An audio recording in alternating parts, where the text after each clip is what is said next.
பொதுக்காலம் 18ஆம் வார வியாழக்கிழமை. யோனாவின் மகனான சீமோனே, நீர் பேறு பெற்றவன். மத்தேயு நற்செய்தி அதிகாரம் 16 இறை திருவசனங்கள் 13 23 முடிய.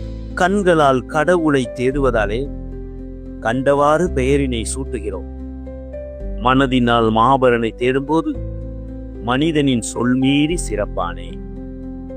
இயேசுவை கண்களால் நோக்கியவர்கள் எலியா எனவும் எரேமியா எனவும் ஏதோ ஒரு இறைவாக்கினர் எனவும் ஏகப்பட்ட அடைமொழி கொடுத்தனர்.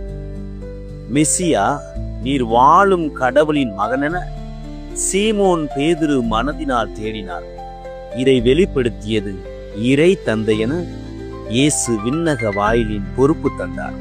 எனதின் கண்ணே, இயேசுவை தேடு, மனதின் கண் மாட்சி பெறவே.